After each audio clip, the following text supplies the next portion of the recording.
As in our previous video, we had discussed this that how we can submit the form, and as I had promised to you that in our next video we will figure out how we can pass this function as an on submit event, right? So to do this, you can simply do like this, even though you don't have to um, call a callback function, okay, or and create an anonymous function. You just have to submit like this.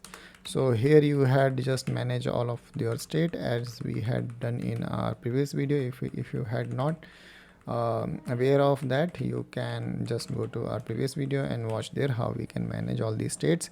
And finally we have applied our submit button. Okay, so in this video let's see. So just to use this on handle on submit function which I had created here, in this I am just doing a simple thing, nothing special.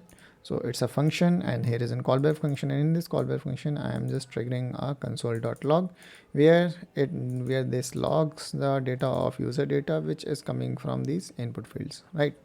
So as of now, if I just go to my browser and open my console and enter some value here, like for example the first is Vikas, second is last name is, and finally, and then that email is xyz@gmail.com. As I just submit this form, I will get all the data here, right? So the first name, last name, and email. Okay, so all of these data are coming from this user data, and all these user data is being updated by this input fields, right? So as we had mentioned here, like so, on input we have to update these values, update this value, and update this value. Great. Okay, so now our challenge is to how we can pass the props, how we can pass function as in props. Okay, so let's create a situation. Okay, let's suppose that we have a button here, right? So on clicking on click of this button, we have to open this form. Okay, and after this we should be able to submit our form. Okay, so the text would be like contact me, right? So how we can do this? So just initially we have to add a button. So let's add a button tag btn, right? And that is going to be a simple button. Okay, and on click of this event, I am just willing to trigger something and just updating a boolean value. Okay, so let's make it like this and use a use signal. Okay, so yeah, we have to use that. To use the use signal state management um, hook, we have to just import it from builder.io.qwik. And to use this, I just want to give a variable is open. Okay, let's create this is open variable, and here I am just managing a single value that is a boolean. For example, at initially I just make it false. Okay, so we will update this on where is this is open value on the click of this button. Okay, and the button name is contact me. Contact me, I think, yeah. So contact contact me, and here we will just update this value open.io.value is equals to true, right?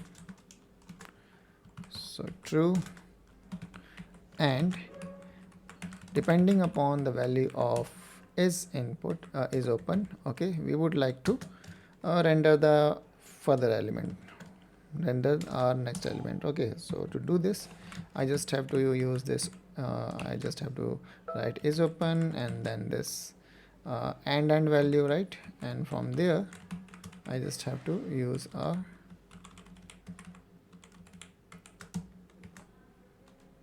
sorry for that, use a parenthesis, right?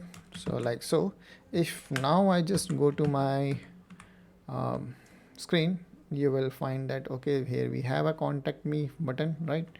And as we just refresh this, it will okay, it's still render. Okay, okay, but it should not, right? So do I had done some mistake?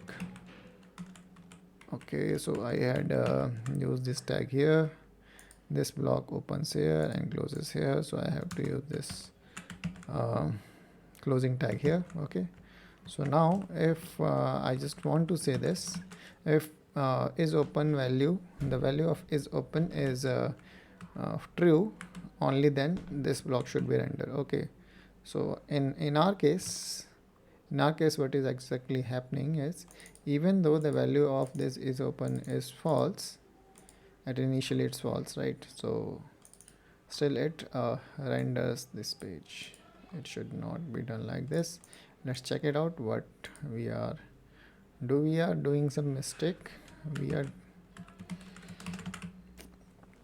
is open dot value, save, go to our page. Okay, so we have to just specify also that this value attribute, right, to target its actual value, right? So now if I just click on this contact me, we should have a form here, right?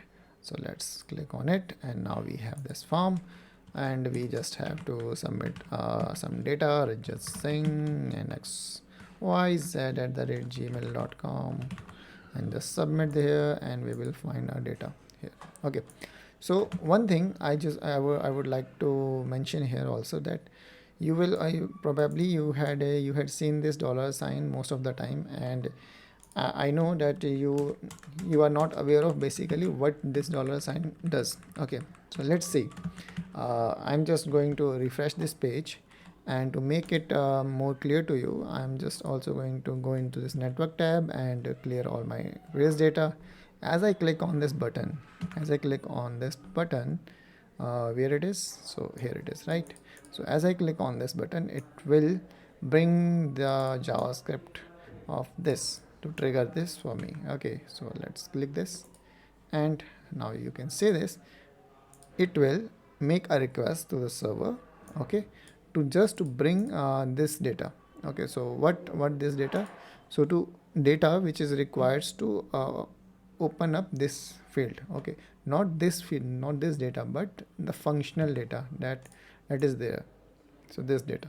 Okay, so on the click of this event, on click of this button, it will make a request to the server, okay, and get this data back, right? Okay, so let's see. Even though if I just click on this submit button, it will again make a request to the server, okay, and bring that JavaScript required for only for this function. Okay, so only for handling this submit event. Okay, like so I can show you like this. Let's fill this form, and like so. So as you can see, even though this time it has taken some data from the server. So all of these data is coming from the server. Why? Because as you can see here,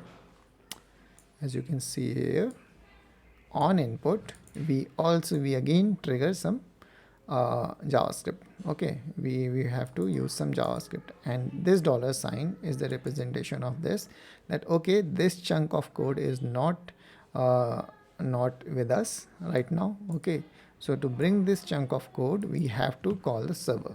Okay, so as we just start inputting some field, some value, it will just call our server and bring the required code, the only required code which is required to make this functional. Okay, so make this component functional. Okay, so as you can see, the size of this, it's 145 bytes. Okay, and to fetch this, it just required 8 milliseconds, 60 millisecond, and 90 millisecond from the server. So this is what make our Qwik application different from the other which uses the principle of hydration, right? Great. So as I submit, you will again see that on our submit function, as it is there. On submit, we again have this dollar sign. Okay, so this chunk of code which is there in that handle submit, is not present here. Okay, so to make it work, we have to make a request to the server and bring that that's only this amount of code from the server. So you can see this, as I hit the submit, it will call to the server and bring and import it the required code. Okay, so this is our required code, as you can see here, right? That console.log user data and all the data which is required for this. Okay, so it uses in the background, use lyrical and all this, right? So as you can see in this response, right? So this is the way our Qwik application works. It not works the same way as the React or the Angular or other frameworks, right? So what exactly make this application so fast, right? Okay, so as you can see this, so now next move to how we can pass props in Qwik application from one component to another component, but not in this video, in another video.